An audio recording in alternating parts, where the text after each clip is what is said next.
Caseus. Dawn of War. Chapter 4. Caseus stood on the temple steps with Sarah. He was unsure what to feel in this moment. We should get inside before we get soaked. Right. Stepping into the doorway, Caseus watched as bolts of lightning illuminated the sky over the city. Has your master contacted you? Not yet. I think she's still out of range until she returns to her ship. If she finds Drabok, I hope she contacts the council. I don't want her to get hurt trying to take Drabok on by herself. I should really be there with her. Why aren't you? The council explicitly told her I had to stay here. Why? You've dealt with Drabok before. I think that's why they wanted me here. They weren't exactly thrilled last time we got involved. Besides, Master Takai is better suited for recon missions. Still, it does feel like a punishment in some ways. I think they just don't want us meddling in that kind of business. Not until we're ready, at least. Maybe. I'm gonna go to the archives and study. Okay. I think I'll head to my room. Talk to you later. Okay. See ya. Caseus went downstairs to the archives and studied for the rest of the evening on his saber throw and repulse techniques. As he looked at the screen, he saw that young boy from the other day sitting a few seats down from him, looking at his screen and taking notes in a small book. Deciding he needed a break, Caseus walked to the boy, who looked up at him briefly before looking back to his notes. Hi. Guidome, right? The boy nodded and continued to work as Caseus looked at the screen. He was taking notes on the different creatures of the galaxy. It just so happened he was taking notes on the Nexu. Caseus shuddered, remembering his last encounter with the creature. Nexu, huh? Why are you learning about those? Guidome looked at Caseus and held up a datapad with questions on it. Oh, studying for a lesson? Guidome nodded. Well, something they don't tell you about Nexu. They're bigger than they look. And uglier. Guidome's eyes suddenly bolted towards Caseus. You've seen one? Caseus was surprised to have finally heard the Padawan speak. Seen one? I had to fight one. Without my lightsaber. The boy sat intrigued, listening to Caseus. Can you tell me about it? Sure, I got some time. So I was tracking down some hired guns in the lower levels with 2 other Jedi. We were captured, however, and thrown weaponless into a pit with a wild Nexu. It was probably the most scared I've ever been. We were mauled and bitten and clawed at, but we managed to fight it off and defeat it, all while our hands were in restraints. That's amazing. How did you manage to keep calm? I had my friends with me, and we trusted in the Force to guide us. Life is a lot easier to weather when you have friends by your side. I'll remember that. Thanks. Guidome, no slacking. Right. I need to get back to my studies. Thanks again. You're welcome. See you around. Caseus returned to his monitor and continued taking notes on his datapad. As he typed away, he suddenly felt a cold shiver run up his spine. Something wasn't right. Picking up his comlink, he contacted Sarah. What is it, Caseus? I'm in the middle of something. Sarah, do you feel that? Feel what? Is everything okay? I don't know. Something isn't right. I'll call you back. Okay. Keep me posted. Caseus put his comlink down and tried to focus. He felt a disturbance in the Force. It wasn't coming from nearby, though. Maybe it was Master Takai. Caseus tried to contact her via comlink, but received no signal. She's probably still out of range. I should head to the communications tower and find the long-range transmitter. Gathering his belongings, Caseus made his way to the elevator up to the comm tower. Walking inside, he saw Master Plo Koon attempting to make contact with a fellow Jedi off-world. Kotuya, Caseus. Can I help you? Hey, Master Plo. I think my master might be in trouble. I need to try and contact her. I'll be just a moment. Caseus entered his passcode into the terminal and put in Master Takai's contact signal. A blue light flashed in front of him to transmit a message. Master, this is Caseus. Do you copy? Is everything okay? Please respond. There was no answer. Master, do you copy? Are you there? There was a static hiss and a garbled response. Caseus, come to the council! Ambush! Quickly! The sounds of blaster fire were heard as the transmission ended. Your master, it seems, is in trouble. Follow me. We must report to the council at once. Caseus nodded as he and Master Plo exited the comm tower and took the elevator to the main council chamber, where a few members of the High Council were conversing. Pardon our interruption, masters, but I'm afraid we have distressing news. Master Yoda sat and stroked his chin, looking intently at Caseus. Master Windu spoke up. What seems to be the issue? It's my master. She's in trouble. I tried to contact her and received a distressing response. That is troubling.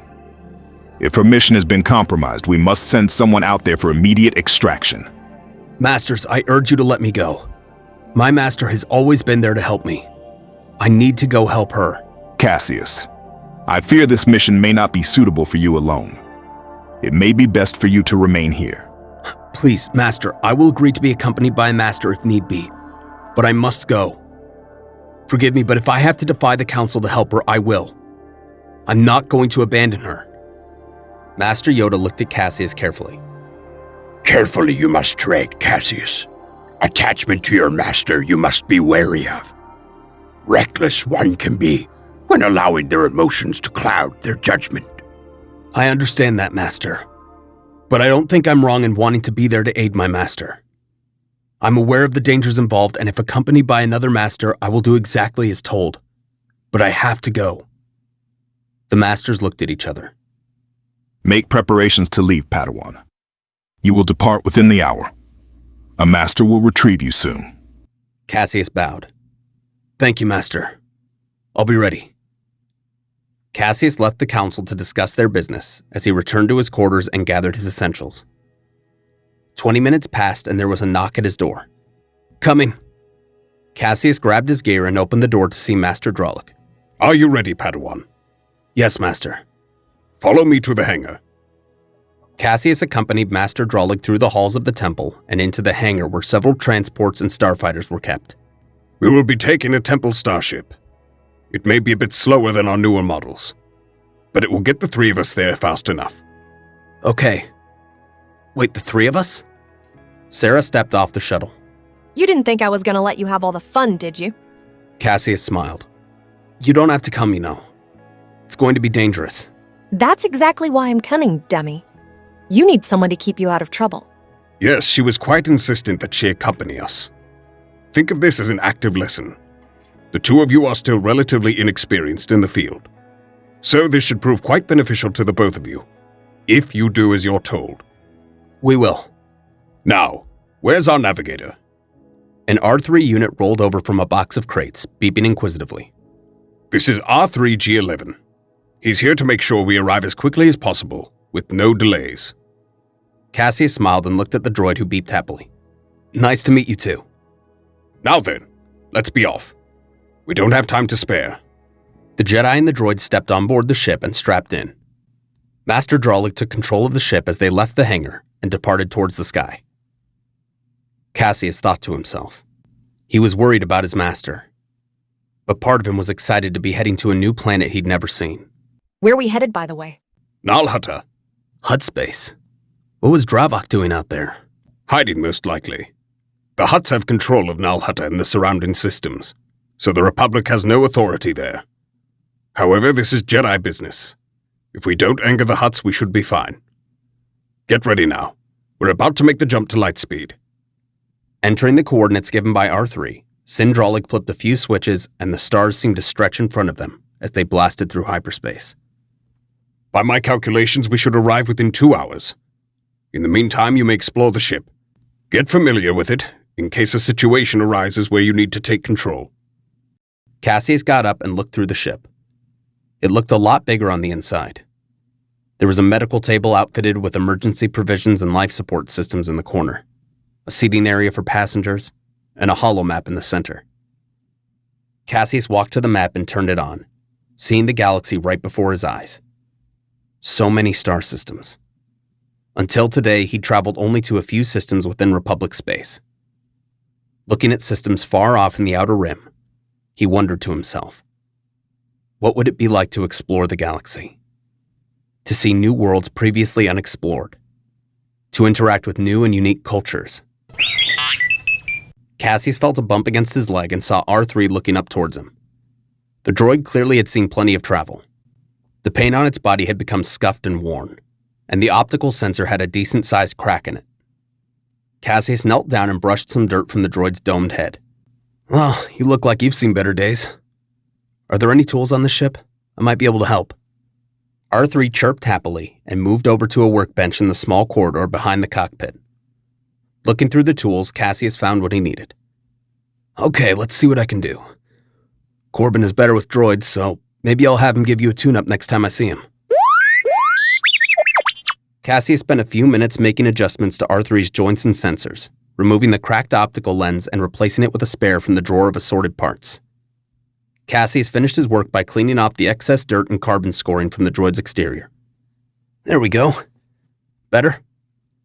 R3 quickly rotated in a circle and rocked back and forth. "I'll take that as a yes." Having fun? Sarah walked over, stretching her arms behind her back. "Just giving this R3 unit a little tune-up." "So, we're going to Nal Hutta. What's it like?" I've only read about it, but it's no vacation spot. Lots of slime pools, foul creatures, and petty criminals. Seems like an ideal place for someone like Dravok. Do we even know he's there? Well, Master Takai felt strong enough about it to investigate. Chances are if he's down there, he knows we're coming to help her. Either he'll flee the system, or we're walking into a trap. Seems likely considering our luck. I want to find Dravok, but our top priority should be locating Master Takai and making sure she's okay. Caseus sat at a small table next to Sarah, who was preoccupied with the holomap. Do you think she found anything down there? Obviously. That distress signal certainly didn't leave much to the imagination. Where did the Council even get this lead on Dravok? I don't know. They didn't tell me anything. Why do you ask? It just feels like something's missing. Like putting together a puzzle without all the pieces. You think the lead might have been false? Maybe. It's not as though the Council hasn't been misled before. I suppose we'll find out when we get there. I'm gonna meditate. Pass the time. Yeah. Good idea. Sitting on the floor across from each other, Caseus and Sarah closed their eyes and entered a deep state of meditation. Reaching out, it was as though they could feel the energy of every star and planet they passed. The aura of each planet felt so different to Coruscant. Some were teeming with life. Others were barren rocks or gas giants. But each one had a distinctive identity through the Force. Caseus could also feel the energy emanating from Sarah and Master Drolig. Drolig's energy was cold, but not unwelcoming, controlled and quiet. Sarah's energy was different. It felt warm, but uncontrolled. She was anxious about something. What that something was, he didn't know. An hour soon passed as the ship entered hut space. To your seats, Padawans. We're making our approach. Caseus and Sarah quickly got up and strapped in as the ship entered the atmosphere. Looking out the window, Caseus saw that the rumors about Nal Hutta were not unfounded. The air was thick with a brown fog. Empty plains of rocks and swamp-like foliage stretched far and wide. How are we going to find Master Takai here? Her ship has a built-in tracking beacon accessible only to Jedi craft. We'll follow the signal to her ship and go from there. The craft slowly began its landing process, settling down on a plateau overlooking a nearby town. Now, listen carefully. You are not to engage in conversation with the locals, and keep your weapons concealed. Jedi aren't exactly adored in these parts. I'm taking the lead on this mission. Follow me and observe. If we run into trouble, I'll tell you what to do. Understood? Yes, Yes, Master. Master. Good. I have a lock onto Master Takai's ship. We'll have to continue on foot. Otherwise, we could easily draw the attention of less friendly beings. The three Jedi stepped off the ramp onto the dirt. You'll stay with the ship, droid. Keep watch and make sure no one gets in. Don't worry, R3. We shouldn't be gone long. We'll be off this dirt ball before you know it. I'd refrain from referring to this planet as a dirt ball while we're here. The Hutts don't take too kindly to insults. Right, sorry. Now then, this way.